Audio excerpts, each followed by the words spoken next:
The Truman Show is one of my favorite movies of all time. For the people who haven't seen this movie yet, it's about a man named Truman and how his whole life has been a TV show without his knowledge. Everybody from his friends, his wife, and even his neighbors are in on everything. I think this movie is an idea that shouldn't work, but it actually does somehow. If you told me this concept without seeing the movie first, I'd actually think it's kind of stupid. I would think it would be riddled with the dumb cliches you usually see in media, but in reality, it actually is a really great satire. It accomplishes to deliver these messages in a very clever and fun way through the lens of our main character, Truman Burbank. This is one of those movies where it's really carried by its main character. He's a very likable and funny character, and Jim Carrey does a really great performance, and honestly, I think this is his best performance in his whole career. What makes his character interesting to me is that all of us kind of want what he has in some way. Truman, for his whole life, has been very ignorant to the cruel world that's actually around him. His whole life, he has lived in a world that's basically just catered to him perfectly. All of us really long for a very comfortable life that we're happy with. Also, we all want to be accepted by everyone around us, and that's what Truman has. Then later in the film, it's shown giving somebody a perfectly comfortable life isn't as healthy or as good as it seems. While Truman has lived a very comfortable and normal life, he still wants to get out in the world and go places. That's another thing all of us can really relate to as well. No matter what life that we have, a lot of us want to get out in the world and have new experiences. We all want to get out of this small bubble that we're in so we don't feel trapped in our own lives. That brings up a really great question about the character Kristoff. Is he a creator or a captor? Rewatching this film recently, there's actually a lot of moral ambiguity to this movie.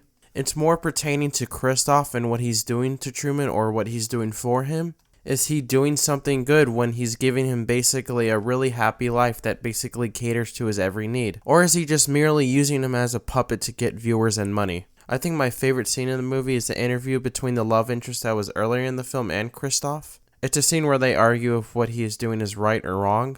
By the end of that scene, there's really no winner, there's no one that comes out on top. Depending on your worldview, you'll be on a certain side of the argument. This movie just really lets the audience come to their own conclusion of who's right and who's wrong. It just makes the movie more interesting because you can actually think and reflect about the themes of the movie. I think people can get more out of the movie by thinking about it, also from the satirical angle that this movie has. Like I said earlier, this film is a huge satire of the TV industry. It does a really great job at making fun of the stupid things that are riddled in TV. Like, for example, they make fun of very forced product placement in TV. It also makes dumb cliches that are media in general to keep a story going. It also makes fun of how we as an audience view TV and consumer culture, and just how the media shapes culture in general. Truman lives a very stereotypical American lifestyle, which is a lifestyle that the media has shaped and told us under the facade that it's normal or the way that you should live. The way that America is currently right now and how it's always been has always been shaped by the media.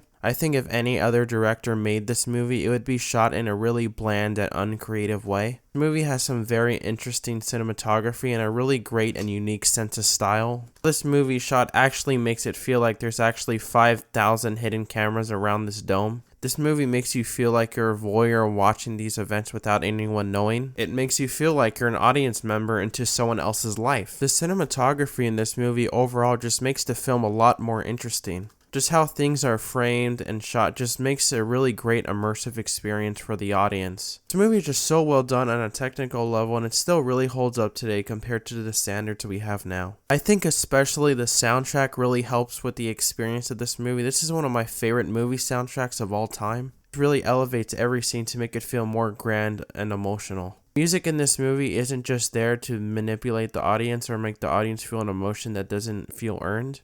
A lot of the emotional scenes in this movie feel very earned, and I think this is one of the only movies to make me cry. I noticed that aspect the more times I watched this movie. I also noticed a lot of clever symbolism. For example, the black void that Truman walks through at the end kind of represents how the unknown appeals to all of us in some way. There are so much other little details that the director just lets you notice the more times you watch it. There's just so many little things that you could pick up on the more times you rewatch it. It makes me feel like every time I watch this movie, it's kind of a new experience in a way. I think that's why this movie really appeals to me, because it takes an idea that can be really uninteresting and boring and actually makes a movie that's very intelligent. It takes an idea, depending on who directs it, can be really uncreative but actually makes something creative. This is a movie that just shouldn't work at all on any level, but it actually works on every level of filmmaking. The movie takes every advantage to be really interesting and actually have something to say, and I think that's why it's one of my favorite movies. I hope you guys enjoyed this video. I know this video isn't really that great, but I'm working on a huge project right now and I just want to put something up on my channel, and I hope you guys enjoyed this video, and I'll see you guys later.